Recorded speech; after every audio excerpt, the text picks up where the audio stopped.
Mesdames et messieurs, bonsoir. Bienvenue dans le 20h de ce 25 novembre. Voici les titres. Le Premier ministre malien Soumeylou Boubèye Maïga est arrivé ce dimanche à Abidjan pour une visite de travail. Il a été accueilli par son homologue ivoirien Amadou Gon Coulibaly. Le chef du gouvernement malien est porteur d'un message du président Ibrahim Boubacar Keïta. Il sera reçu en audience par le président Alassane Ouattara. La nouvelle chapelle du village d'Assoumvoué dans le département de Toumodi, Notre-Dame de toutes les grâces, a été inaugurée ce dimanche en présence de la première dame Dominique Ouattara. L'édifice est un don du vice-président Daniel Kablan-Duncan au village. La chapelle a une capacité de 1100 places assises. Le ministre de la Ville, François Albert Amicha, multiplie les rencontres au Maroc en marge de la 8e édition du sommet de l'Africité, rencontre pour le financement des politiques de développement des collectivités territoriales.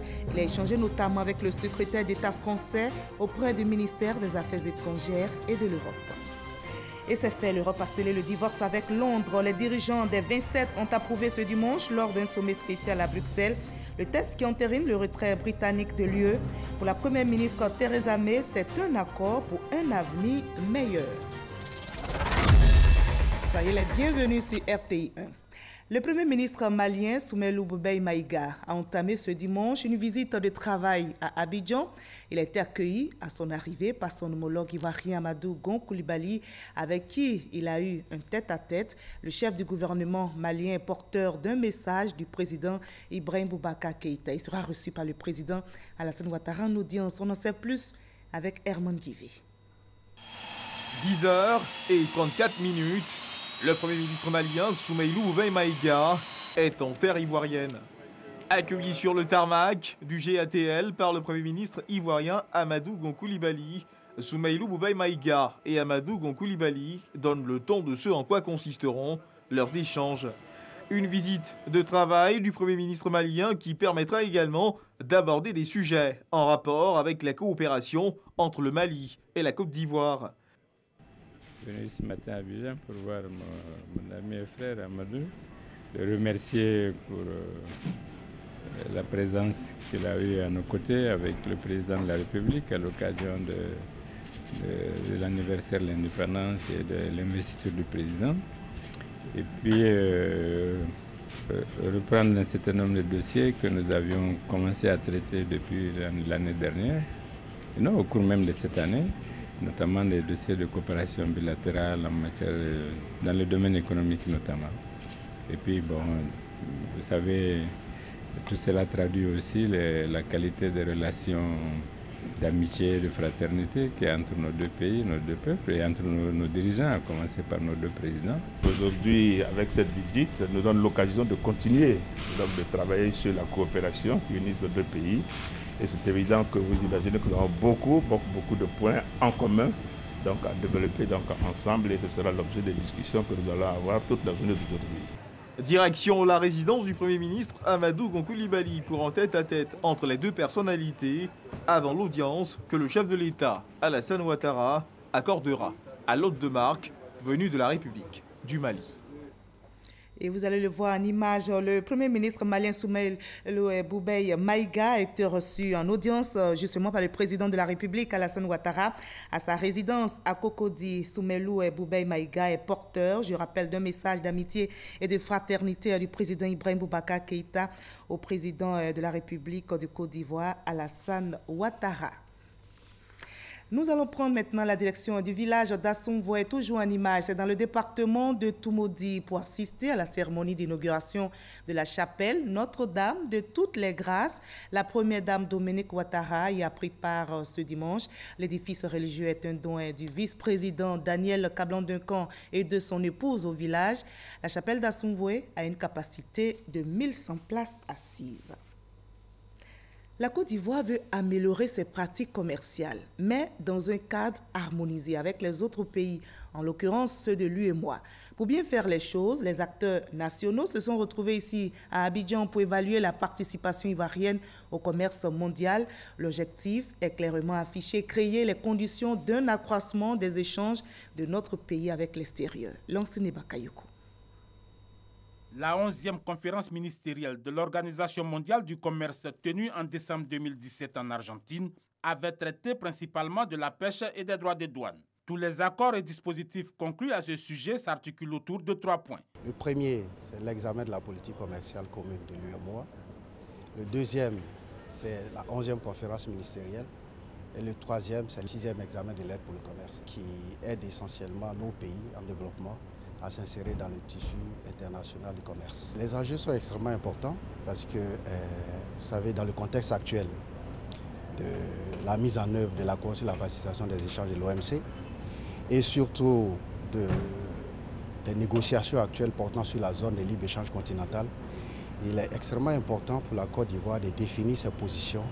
Afin d'assurer un équilibre général en termes de gouvernance économique, d'accès au marché et d'équité dans le règlement des différends commerciaux, la Côte d'Ivoire opte pour une approche par consensus. Il s'agit de permettre aux plus faibles du point de vue économique de participer efficacement à l'élaboration des règles du système commercial multilatéral devant réguler les marchés des biens et services. Les priorités pour la Côte d'Ivoire sont la transformation de nos produits agricoles pour avoir des produits à forte valeur ajoutée, pour pouvoir s'insérer mieux dans les chaînes de valeur régionales et mondiales.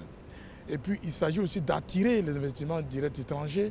Il y a aussi la promotion des exportations aussi qu'il faut que le produit qu'on va pouvoir transformer soit exporté sur des marchés porteurs. En 2017, l'excédent commercial de la Côte d'Ivoire s'est situé à 1 708 milliards, en hausse de 30% par rapport à 2016.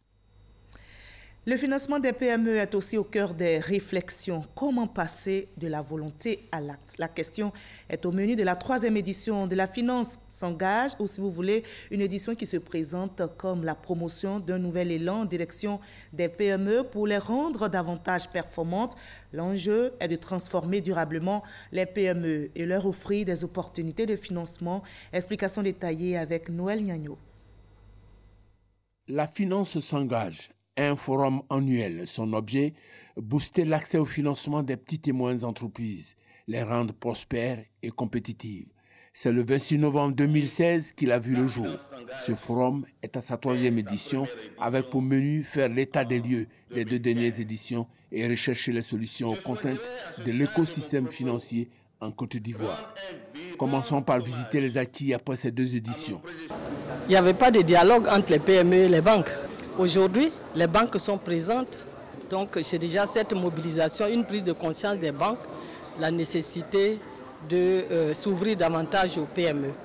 Le deuxième élément, c'est la création des départements de PME, parce que le financement d'une PME n'est pas la même chose que le financement d'une grande entreprise. Nous avons lancé en fait l'année dernière le confirming, qui consiste en fait à financer les PME qui travaillent pour les grandes entreprises, qui sont leurs sous-traitants, sont leurs fournisseurs. Et nous avons mis en place un produit qui s'appelle le confirming pour les soulager en matière de trésorerie. Mieux, les pouvoirs publics ont mis en place une agence dédiée. Aujourd'hui, la question des PME se retrouve dans l'agroalimentaire, elle se retrouve dans les infrastructures, elle se retrouve dans les bâtiments, elle se retrouve dans le tourisme. Donc si par exemple nous sommes capables, par exemple, en tant que gouvernement, en tant que structure étatique, nous sommes capables d'encourager que davantage de PME, mais lorsqu'il s'agit de projets de construction de ponts, lorsqu'il s'agit de projets où on va faire les routes, lorsqu'il s'agit d'un projet de transformation de la NACAT, mais qu'au cœur de tous ces projets-là, que les PME deviennent le pilier central. Donc lorsqu'on est capable de bâtir nos projets de développement économique autour de la question des PME, mais on est certain que de façon indirecte, nous contribuons à booster le développement de ces PME-là. Seulement voilà, malgré ces avancées, le manque de confiance demeure. Malgré l'évolution favorable du financement et le respect des engagements, l'accès et le coût du financement demeurent, selon les entreprises, les principaux obstacles à leur croissance. Acteurs financiers et PME s'accordent à reconnaître un obstacle principal à l'accès des financements aux PME. Le manque de confiance qui relève de la problématique de l'asymétrie d'information.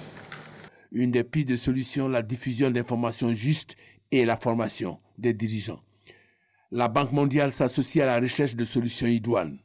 Renforcer la communication entre le groupe de la Banque mondiale et les institutions financières afin de chercher des solutions ensemble de façon continue. Et ensuite, veiller à ce que les produits soient également communiqués de manière adéquate à la population.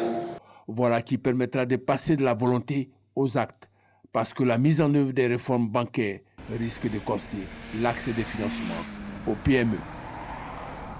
Nous partons à présent pour Marrakech, au Maroc, où le ministre de la Ville, François Albert Amicha, multiplie les rencontres en marge de la 8e édition du sommet de l'Africité. Il s'agit de rencontres pour le financement des politiques de développement des collectivités territoriales. Il a échangé, vous allez le voir, notamment avec les autorités marocaines et avec le secrétaire d'État français auprès du ministère des Affaires étrangères et de l'Europe. Mamadou Kouassi depuis le Maroc. Pour Marrakech 2018, ils sont nombreux, ces élus locaux ivoiriens qui participent à cette rencontre continentale, aux côtés de leurs pairs des autres pays. Ici, le quotidien de ces élus, maires et présidents des régions, accompagnés des experts ivoiriens en décentralisation, est fait de colloques, panels, ateliers et de rencontres bilatérales. Le ministre de la Ville, François Albert Amicha, profite de ce salon pour échanger avec des partenaires au développement, mais aussi avec les autorités en charge du développement local. C'est le cas avec les responsables marocains et le directeur de City Alliance spécialisé dans la lutte contre les bidonvilles, structure qui envisage s'installer à Abidjan. Le ministre Albert François Amicha a également échangé avec le secrétaire d'État auprès du ministère de l'Europe et des Affaires étrangères de la France. La France aujourd'hui, à travers l'Agence française de développement, est naturellement très mobilisée pour être aux côtés des collectivités locales du continent, naturellement des ministères concernés. Et donc nous avons regardé ensemble quelles étaient les priorités du ministère de la Ville. Et naturellement nous allons travailler d'ici la prochaine venue en France de Monsieur le Ministre pour pouvoir mettre en face de ces attentes, de ces besoins, également une expertise française qui puisse contribuer à ce ministère de mission. Le ministre de la Ville a félicité le secrétaire d'État français pour son engagement et celui de son gouvernement à soutenir la Côte d'Ivoire à relever ce défi. Déjà, il y a beaucoup de portes qui s'ouvrent, il y a des perspectives. Je crois qu'il est important. Maintenant, nos équipes respectives vont travailler sur la préparation de ces entretiens. Et puis, il n'y a aucune raison de ne pas penser que l'expérience française pourrait être adaptée aux réalités ivoiriennes. L'un des aspects clés de cette discussion, les financements pour permettre aux élus locaux de mettre en œuvre leur politique de développement. Tout ceci pour le bien-être des populations. Meïté Bouaké, le directeur général de la SOTRA, était l'invité du magazine de dimanche au journal de 13h présenté par Hamza Diaby. Le directeur général de la Société des transports abidjanais s'est prononcé sur les innovations à la SOTRA, notamment le nouveau système de billettique qui va faciliter la vie aux usagers. Je vous propose un extrait de leur entretien. La SOTRA, nous avons décidé d'aller dans l'émergence avec la modernisation de notre système d'exploitation à travers la billettique. Cette billettique a plusieurs volets. Le volet de la collecte de nos recettes, le volet de l'exploitation de notre réseau et le volet du suivi de nos autobus sur le réseau urbain, c'est-à-dire par géolocalisation. Et à ce niveau-là aussi, pour les clients, ça s'est traduit par un service amélioré à la clientèle. Aujourd'hui, nous ne vendons plus des cartes d'abonnement papier. Il faut retenir cela. Il n'y a plus de cartes d'abonnement papier, il n'y a plus de cartes scolaires papier, il n'y a plus de cartes fonctionnaires papier. Mais pour ce qui est du ticket individuel, nous ne produisons plus les tickets comme avant. Les tickets sont donnés à bord des autobus, mais nous donnons quand même un délai jusqu'à la fin du premier trimestre 2019 pour que tout le monde se mette à l'heure, tout le monde se met au goût de la nouvelle technologie. Nous facilitons la tâche aux clients parce qu'ils peuvent charger leur carte à partir de leur smartphone à la maison. Pour les parents d'élèves, c'est la même chose. Donc, c'est un gain. Il n'y a pas de risque de détournement de... Oui, il n'y a pas de risque de détournement. Si M. Diaby, vous achetez une carte pour votre enfant, il vient vous trouver, papa, je dois acheter une carte. Vous pouvez rester chez vous, vous chargez la carte en même. Vous l'achetez vous-même. Autre défi à relever cette fois-ci dans le domaine de la santé. Les ambassadeurs de France et de l'Union européenne étaient hier vendredi dans les locaux de la nouvelle pharmacie de la santé publique à Trècheville. Ils s'engagent à poursuivre leur appui au gouvernement pour améliorer l'accessibilité physique, financière et géographique des médicaments. Le PSP veut préserver la santé des Ivoiriens en mettant à leur disposition des médicaments plus sûrs, efficaces et à moindre coût. Olivier Iriebi, Gabriel Zani. Régulation, disponibilité, accessibilité aux produits de santé de qualité sur l'étendue du territoire national. Tels sont les défis pharmaceutiques que les ambassadeurs de France et de l'Union européenne en Côte d'Ivoire veulent réaliser aux côtés du gouvernement. En vue d'atteindre ces objectifs, une visite est initiée par les deux diplomates dans les locaux de la nouvelle pharmacie de la santé publique, PSP. Les questions de santé sont au cœur des préoccupations sociales. Et dans les questions de santé, la question du médicament. Donc cette visite, c'est l'occasion de rappeler notre engagement collectif sur les questions de santé. La nouvelle pharmacie de santé qui est un produit essentiel dans la pyramide de santé. Le stock qui a monté de 2,4 milliards CFA en 2013 à 21,2 milliards francs CFA en 2017, c'est énorme. Et surtout la disponibilité des médicaments aussi, de 23% à 89%. Pour accroître les performances de la PSP en charge de l'approvisionnement en médicaments dans les établissements sanitaires publics, des dispositions ont été prises par les gestionnaires, notamment la création d'agences régionales à l'intérieur du pays, le renforcement du réseau de distribution et la lutte contre les médicaments de la rue. La réponse la plus pertinente dans le cadre de la lutte contre les faux médicaments, c'est la couverture maladie universelle. La couverture maladie universelle va prendre 70% du coût des médicaments. Vous n'aurez plus personne qui fera une démarche vers les étals de médicaments puisque les médicaments seront accessibles et à très moindre coût dans les structures qui sont réglementées. Créée en octobre 2013, la nouvelle PSP exerce une mission de service public à caractère social. Depuis plus de 3 ans, grâce à l'appui de la France et de l'Union européenne, à travers le financement du contrat de désendettement et de développement C2D et du Fonds européen de développement, plus de 21 milliards de francs CFA ont été mis à la disposition de la PSP pour un meilleur fonctionnement. Voilà, la PSP, la pharmacie de la santé publique, a été donc visitée avant-hier vendredi par les ambassadeurs de France et de l'Union européenne. On passe maintenant à l'actualité politique en Côte d'Ivoire. Le PDCI RDA a procédé ce samedi au lancement officiel de la campagne d'adhésion au parti. Le PDCI RDA redynamise donc sa stratégie d'approche politique afin d'accueillir de nouveaux membres en son sein. L'opération entamée par une stratégie publicitaire revêt désormais un volet pratique. Le parti ira au contact de nouveaux adhérents pour leur expliquer sa nouvelle vision. Herman Guivé. En file indienne ou en rang dispersé, plusieurs groupes de jeunes attendent de se faire inscrire sur les listes du PDCI RDA en qualité de nouveaux membres. Ces scènes se déroulent dans l'enceinte du parti septuagénaire et marquent le lancement officiel de la campagne de recrutement de nouveaux militants de la campagne nationale d'immatriculation du PDCI RDA. La cérémonie de lancement officielle de cette campagne s'est tenue en présence du secrétaire exécutif du parti, Maurice Kakou-Gikagwe, qui a dit toute sa foi en l'équipe mise en place pour mener à bien ce projet. Cette campagne, conduite sur toute l'étendue du territoire national par le secrétaire exécutif chargé des nouvelles adhésions du recrutement, sera permanente. Elle vise à permettre au PDCI RDA d'enregistrer officiellement et définitivement dans sa base de données tous ses militants. Elle donnera également l'occasion à tous ses sympathisants qui veulent le rejoindre de pouvoir le faire en toute facilité et simplicité.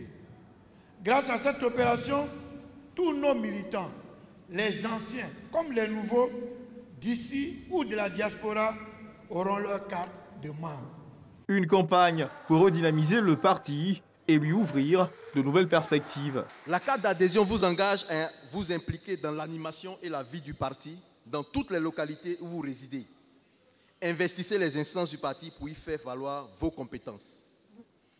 Nous vous engageons à être les ambassadeurs du parti auprès de vos familles, vos proches, sur les réseaux sociaux, partout où l'on parlera de l'avenir de notre pays. Il est également possible, pour tous ceux qui le désirent, de s'inscrire en ligne. Le gouvernement s'attelle à trouver une solution définitive au conflit foncier qui oppose les communautés Baoulé et Malinké des sous-préfectures de Nguessan-Kro et de Marabadiassa, c'est dans le département de Béomi. Le ministre Sidi Touré, en mission dans la région, a appelé les partis à travailler pour la consolidation de la cohésion sociale. Il a annoncé la mise en place notamment d'un fonds pour le financement de certains projets. On en sait plus avec Soro Corona. Mise en place d'un comité pour la gestion de la crise, d'un fonds de 4 500 000 francs CFA pour des projets des communautés baoulées et malinquées et prise en compte de la sous-préfecture de Marabadiassa dans le projet de délimitation des territoires villageois dans le département de Béoumi. Telles sont les résolutions de la rencontre des cadres et populations des villages de Marabadiassa et Nguessankuro pour mettre fin au conflit foncier éclaté depuis le 27 octobre dernier. Conflit suite au projet de délimitation des territoires villageois dans la localité de Nguessankuro. Pour trouver une solution durable et définitive à ce conflit, le gouvernement a décidé de s'impliquer. Le ministre Sidi Touré a, au nom du Premier ministre, assisté à la rencontre. Le projet de délimitation est un projet national et il s'est juste trouvé que dans sa mise en œuvre, il y a eu quelques incompréhensions. Et aujourd'hui, il est question que tout cela se fasse dans la bonne information, que nous repartions sur de nouvelles bases en associant tous les acteurs concernés directement ou indirectement. Le ministre de la Communication et des Médias a invité les cadres et chefs de village à travailler pour toujours consolider la paix entre les deux communautés. Les élus et cadres saluent l'implication de l'État. Nous avons trouvé un terrain d'entente parce que c'est un problème, vous savez, publiquement, on ne peut pas régler tous les problèmes. Comme les chefs ont dit, il faudrait qu'on se retrouve en famille pour régler ce problème. Et je voudrais aussi remercier les populations de Nguessankuro et de Marabadiassa qui ont compris qu'ils ont besoin de vivre ensemble.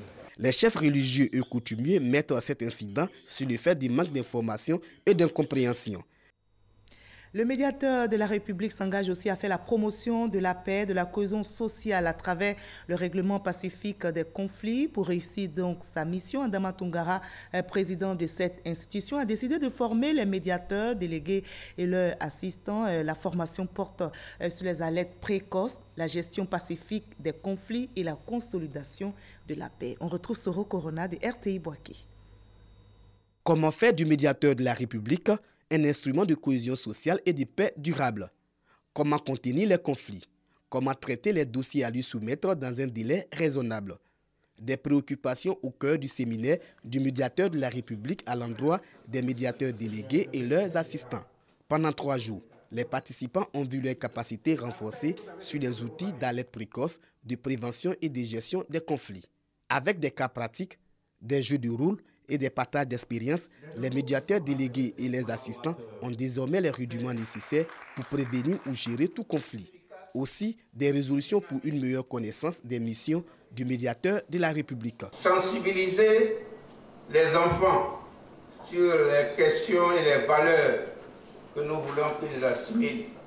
Et enfin, l'institution d'un médiateur des enfants. Le médiateur de la République inscrit cette formation de ses collaborateurs dans le cadre de la nouvelle vision de l'institution. Adama Toungara veut faire de l'institution un outil de promotion de la paix. La médiature s'est engagée fortement pour atteindre cet objectif de proactivité que la population attend d'elle, faire en sorte que la population comprenne l'utilité de la cohésion sociale et de la paix.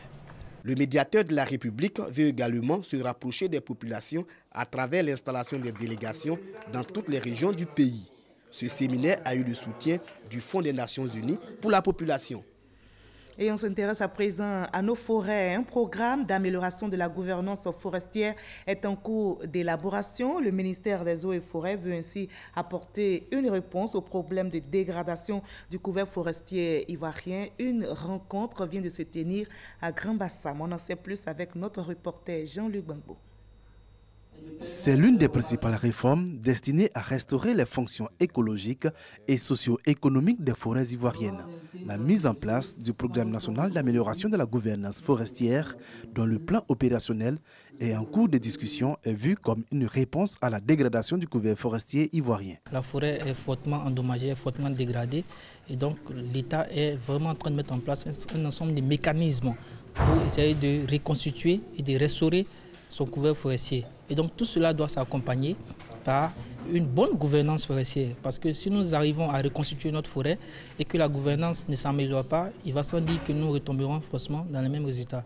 Voilà l'intérêt d'un tel programme. 3 jours de discussion en vue d'une bonne appropriation des concepts de la gouvernance forestière par les participants, mais aussi pour faciliter leur adhésion aux résultats. La bonne gouvernance forestière repose sur 3 piliers essentiels, à savoir les cadres politiques, juridiques, institutionnels et réglementaires. Il s'agit de l'administration des ressources forestières, de l'application des lois forestières, de la gestion du régime foncier et des droits de propriété. Toute gouvernance forestière qui se fait en dehors de ces principes est de la mauvaise gouvernance forestière. À ce jour, la Côte d'Ivoire a perdu près de 90% de ses forêts naturelles.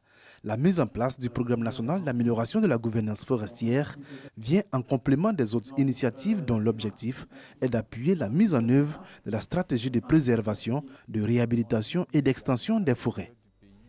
Je vous convie maintenant aux journées de prière pour l'école ivoirienne. La paroisse Saint-Jean et la mosquée d'Aguien de la commune de Cocody ont été les lieux choisis à Abidjan par le ministère de l'Éducation nationale, de l'enseignement technique et de la formation professionnelle pour cette 8e édition. L'action vise une école paisible, mais aussi de meilleurs résultats scolaires. Le reportage de Ouattara Madou Walter.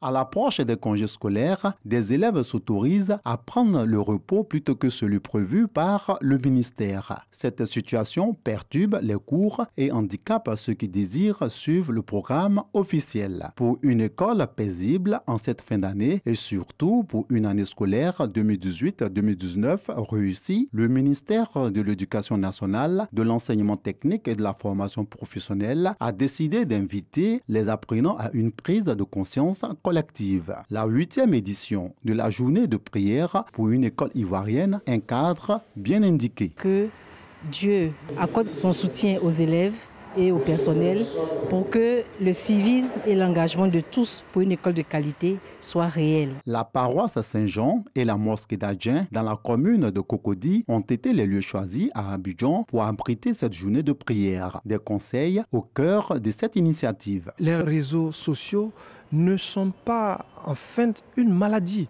mais c'est l'exagération, l'excès. S'il y a un équilibre, il n'y a pas de problème. J'invite aussi les jeunes, pendant le temps scolaire, il faut travailler. Pour qu'un jour, lorsque vous serez vieux, votre labeur travaille pour vous. En priant pour l'école ivoirienne, les imams prient pour les futurs cadres de notre pays, car une école bien protégée par Dieu sortira forcément des excellents étudiants. Les élèves disent avoir bien compris les prières et recommandations à leur égard. Je suis prêt à changer avec tout ce que j'ai entendu. Je promets de meilleurs résultats à mes parents. Les congés de Noël et de Nouvel An sont fixés du vendredi 21 décembre 2018 après les cours du soir au dimanche 6 janvier 2019 inclus. Je vous propose le reste de l'actualité à l'étranger dans le 7 sur 7. Qu'est-ce qui a marqué l'actualité internationale cette semaine? Le tour du monde en 7 jours, c'est avec Oyantele Soro Hermandivi.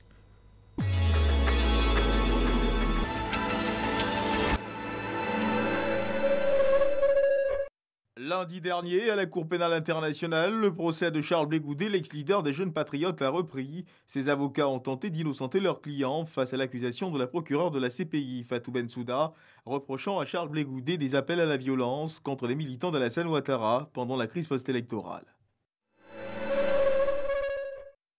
L'Organisation mondiale de la santé a du mal à éradiquer le paludisme dans le monde, c'est ce que révèle son dernier rapport. Il présente une hausse des cas enregistrés principalement dans 10 pays d'Afrique. Une augmentation du budget d'action est envisagée.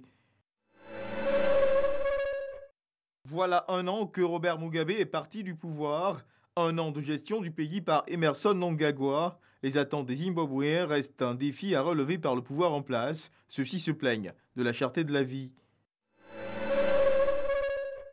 En République démocratique du Congo, la campagne électorale de la présidentielle, des législatives et des provinciales est ouverte. Une partie de l'opposition s'est choisie comme candidat, Martin Fayoulou, quand une autre partie se reconnaît dans une alliance, Félix Tshisekedi et Vital Kamerhe. Avec une machine à voter qui ne fait pas l'unanimité, ces mouvements de soutien et de désaccord menaceraient la crédibilité des résultats à venir. Le président français Emmanuel Macron a reçu vendredi dernier un rapport sur la restitution de l'héritage culturel de l'Afrique. 90% des biens culturels africains qui sont hors du continent pourraient être retournés aux pays colonisés par voie d'accord avec la France. Dans leur logique d'obtenir la réduction des prix du carburant et les taxes, les Gilets jaunes sont à nouveau sortis pour protester samedi dernier en France. Cette fois, leur mouvement s'est étendu sur les Champs-Élysées avec des violences. Certaines corporations se sont saisies de l'occasion pour se greffer aux protestataires et revendiquer de meilleures conditions de travail et de vie. À Bruxelles, les dirigeants européens ont officialisé la sortie du Royaume-Uni de l'Union européenne. Avant son entrée en vigueur, prévue le 29 mars 2019, l'accord sur le Brexit devra passer l'étape de la ratification du Parlement européen et britannique. Ce choix du Royaume-Uni s'est dessiné autour de négociations sur la protection des intérêts des Nations Unies dans leurs relations futures.